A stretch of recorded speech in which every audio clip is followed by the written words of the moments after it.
Salut à toutes et à tous, c'est Double Jus. Alors dans cette vidéo, on va aborder un peu plus de points sur la GoPro, normal c'est dans le titre, notamment à propos du son de vos vidéos, parce que c'est quelque chose qui est quand même important, et il faut savoir que même si vous avez seulement une GoPro, eh ben vous n'êtes pas limité pour autant. Alors on va voir ça tout de suite, c'est parti. Alors, pour commencer, je vais préciser une chose. Comme je l'ai dit dans une autre vidéo, avoir une batterie en plus, eh ben, c'est super important. Parce que tomber en panne de batterie, c'est le cauchemar un petit peu de tous les vidéastes. Donc, une deuxième batterie chargée, ce qui est bien. Après, il faut savoir que les GoPro sont quand même relativement énergivores, parce que ce sont des caméras qui sont quand même pas mal performantes. Mais, il existe bien sûr des batteries de secours que je recommande d'avoir. Par exemple, celle-ci c'est une 8800 mAh, donc elle est relativement puissante. Pour 5 heures de charge, et ben, elle permet de recharger, je dirais, à peu près 2 fois et demi, presque 3 fois un iPhone. Donc on peut brancher sur celle-là deux prises, enfin deux appareils en même temps, ce qui est quand même pratique à caler dans une petite sacoche pour pas que ça cogne, que les prises s'arrachent ou bougent et que bien sûr ça n'abîme pas la GoPro et toutes ses caissons. Entre deux lieux de tournage, on a beau dire, mais croyez-moi, c'est vraiment utile. Le micro natif de la GoPro, il enregistre pas son comme vous le souhaitez. Bon, il existe différents accessoires comme par exemple un micro-cravate. Je mettrai tous les détails dans la description bien sûr. Ça c'est vraiment pratique pour tout ce qui est les interviews, toutes les séquences où il y a un intérêt à prendre le son, des dialogues, tout ça. Et ben ça c'est vachement utile et c'est pas cher, 20 balles, c'est la marque Boya, je verrai tous les détails. Il y a aussi donc des micro-canons qui sont vraiment super, donc Rode fait partie des marques les plus connues, mais il existe par exemple, celui-ci c'est un Aputure, ça c'est le V-Mic D2, il est vraiment pas mal du tout.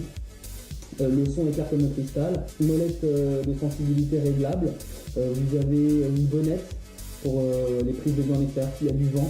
C'est vraiment très très complet, c'est livré avec son...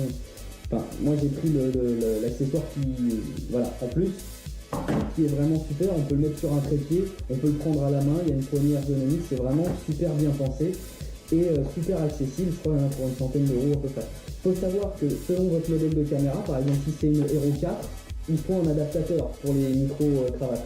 Ça c'est une mini USB pour la Hero 4.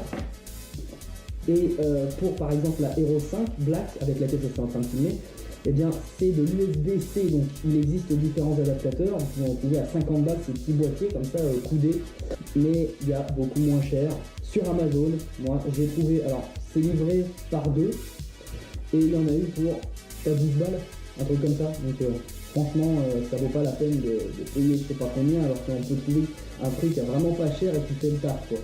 Je fais aussi une petite parenthèse sur la télécommande. Alors la télécommande elle est vraiment super pratique parce que son but, au-delà du fait de pouvoir contrôler la caméra à distance, eh bien ça vous permet de synchroniser au moins 50 caméras avec une seule télécommande. Donc si vous synchronisez tout, vous faites enregistrer, elles vont toutes démarrer et elles s'arrêteront toutes en même temps, ce qui fait que vous aurez vraiment pour synchroniser beaucoup de temps de gagner pour la post-prod, parce qu'en post-prod, c'est horrible le temps qu'on perd pour synchroniser quand on n'a aucun repère. Là, avec ça, vous êtes tranquille. Alors, on va continuer de parler du son, mais cette fois, on va plus parler de la musique. Parce que la musique, elle est bien pour rythmer votre projet, ou faire passer une certaine émotion, voilà. Ça permet énormément de choses. J'ai déjà réalisé pas mal de projets.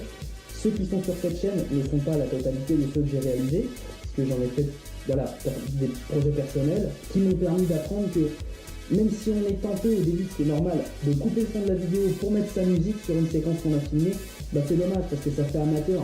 Et justement, ce qui fait le côté atypique d'une séquence, surtout quand on fait un voyage par exemple, un voyage, un lieu, c'est surtout des bruits. Et c'est vraiment dommage de les couper pour mettre une musique qui sera inadaptée ou qui va casser votre vidéo. Pensez à la cohérence, il ne faut pas hésiter effectivement pour les phases d'action, les phases où ça bouge un peu, mettre une musique un peu plus rythmée, ou mettre un petit peu en fond, il faut bien ajuster le volume, c'est ce qui fera que votre projet sera moins amateur.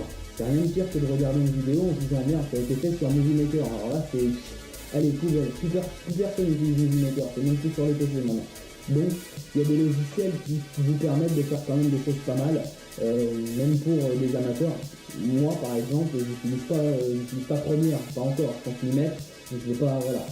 Donc faites bien attention à vos sons, dosez bien, il faut l'ajuster correctement, il faut que ça soit bien dosé, comme les corrections sur le contraste, la luminosité, etc. C'est exactement la même chose pour la musique, il faut doser. Le son, ça vous permet aussi vous pouvez par exemple glisser un bruitage, faire par exemple un gag, un effet, voilà, c'est vous qui voyez. J'ai commencé en 2011 avec ça, c'est une Camsport, caméra vraiment basique avec une micro à l'arrière, un petit bouchon, on peut la mettre dans l'eau à 10 mètres je crois les temps. Et elle m'a permis de faire mes premières vidéos airsoft, mais le problème c'est qu'il n'y a aucun réglage à faire. Vous l'allumez, elle filme, vous avez fini, elle s'éteint, c'est terminé. Elle fait des longs fichiers en plus, elle fait des fichiers 30 minutes, alors ça, des rochers, je vous raconte pas. Mais elle m'a permis de faire mes premiers pas, donc je ne vais pas cracher dans la soupe. Rapidement après, j'ai investi dans une Hero 2, j'ai pris le pack Wi-Fi. Et j'ai voulu ensuite avoir un retour écran, donc j'ai attendu un petit peu les évolutions des GoPro jusqu'à la Hero 4. En général, je prends jamais une nouvelle GoPro tout de suite. En fait, par exemple, je suis passé de la Hero 2 à la Hero 4 directement parce que j'ai trouvé que les évolutions entre la Hero 2 et la Hero 3, elles n'étaient pas flagrantes quoi. La Hero 5, par contre, par rapport à la Hero 4, je l'ai prise parce qu'il y avait un stabilisateur intégré. Le gadget de dire GoPro on démarre, j'ai pas configuré, j'ai même pas branché.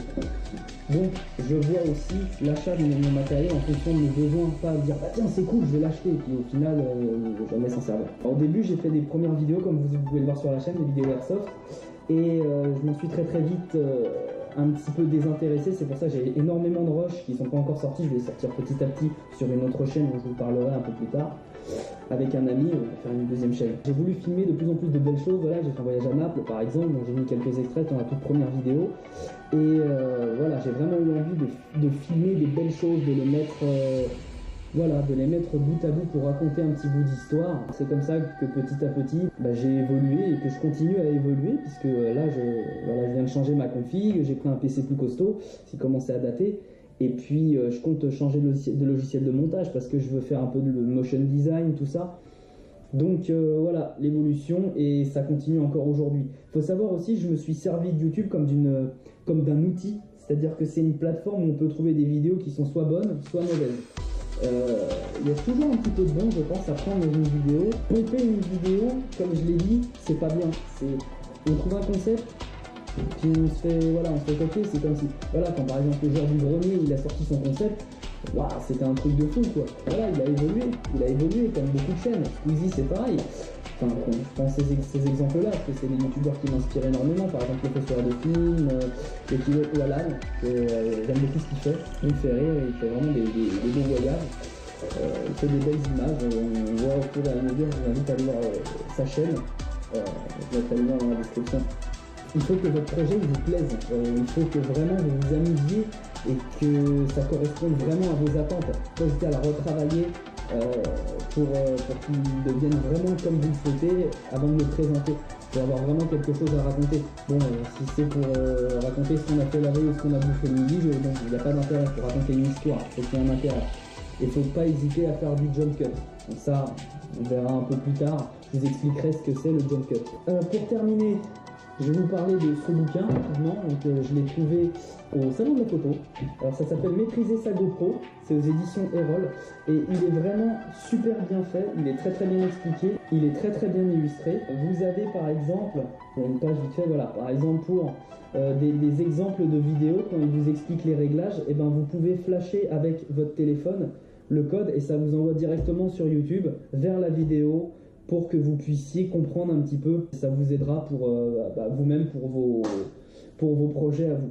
Donc j'espère avoir éclairci quelques points et puis j'espère aussi voir vos réalisations parce que c'est toujours intéressant à voir un petit peu de comment les gens ont interprété, comment les gens ils amènent leurs pattes et c'est ce qui fait justement la richesse de cet échange. Si ces vidéos vous plaisent, il y en a d'autres en cours d'écriture, il y en a d'autres qui vont sortir en attendant de lancer la partie moto qui prendra un peu plus de temps. Alors je vous dis à la prochaine, amusez-vous, ciao.